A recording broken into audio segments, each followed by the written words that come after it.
Hai semua, perkenalkan nama saya Elizabeth Gelu dari jurusan Matematika angkatan 2019. Saya di sini merupakan delegasi dari Himpunan Mahasiswa Matematika Fakultas Sains dan Matematika Universitas Diponegoro. Saya juga merupakan anggota kelompok 10 atau kelompok ASMAT.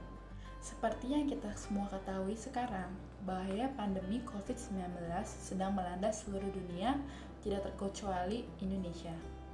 Virus ini diyakini pertama kali berasal dari kota Wuhan di Provinsi Hubei, Cina. Virus ini patut diwaspadai karena penyebarannya yang sangat cepat. Untuk itu, pemerintah menganjurkan masyarakat untuk menghindari tempat keramaian, melakukan physical distancing, mengikuti pembatasan sosial berskala besar atau yang biasa kita sebut PSBB, dan termasuk salah satu yang penting, stay at home. Seperti yang dilihat, saya sendiri merekam video ini di rumah, karena kegiatan perkuliahan dilakukan secara daring. Terlebih juga karena saya memilih untuk tetap tinggal di rumah dan hanya keluar bila ada keperluan yang mendesak. Dengan adanya PSBB, sektor hiburan seperti bioskop, konser ditiadakan.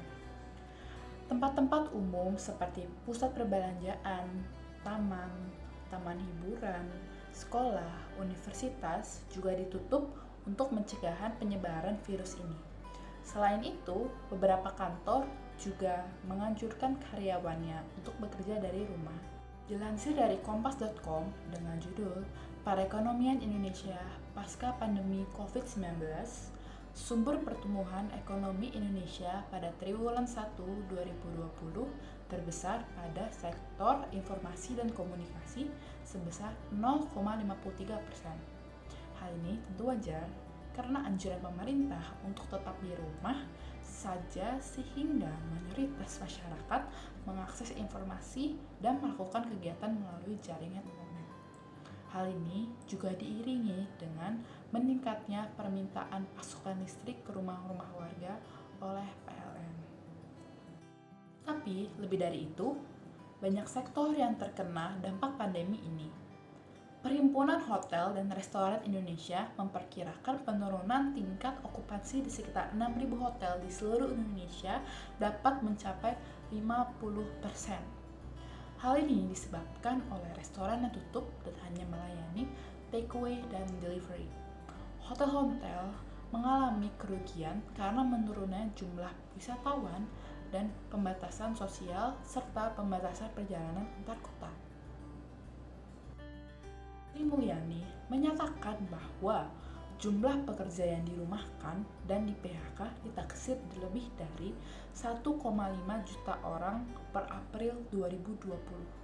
Ekonom senior sekaligus mantan Menteri Keuangan Muhammad Chatib Basri via detik.com mengatakan bahwa kunci dari sebuah aktivitas ekonomi adalah terjadinya transaksi atau adanya pasar. Pasar itu terdefinisi sebagai tempat bertemunya orang untuk mempertukarkan barang dan jasa. Namun, karena adanya pembatasan sosial, orang-orang tidak bisa bertemu. Hal esensial dari suatu aktivitas ekonomi tersebut dilarang. Jadi, adanya larangan tersebut menyebabkan aktivitas ekonomi itu berhenti untuk mengatasi penyebaran virus ini. Kegiatan perekonomian lainnya seperti pertokoan, pusat perbelanjaan, perkantoran yang mengharuskan karyawan untuk masuk, pabrik, dan sebagainya dapat berjalan seperti biasa dengan tetap menjalankan protokol kesehatan yang ada. Protokol kesehatan yang ada antara lain dengan screening COVID-19, pengecekan suhu, physical distancing, menjaga kebersihan dengan mencuci tangan, penyemprotan disinfektan secara berkala, dan salah satu yang terpenting adalah menjaga kesehatan diri sendiri dengan menerapkan pola hidup yang sehat.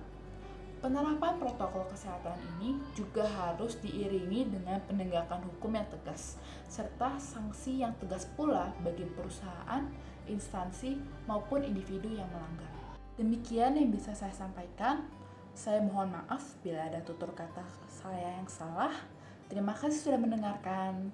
Stay safe, stay healthy, and stay at home to save life.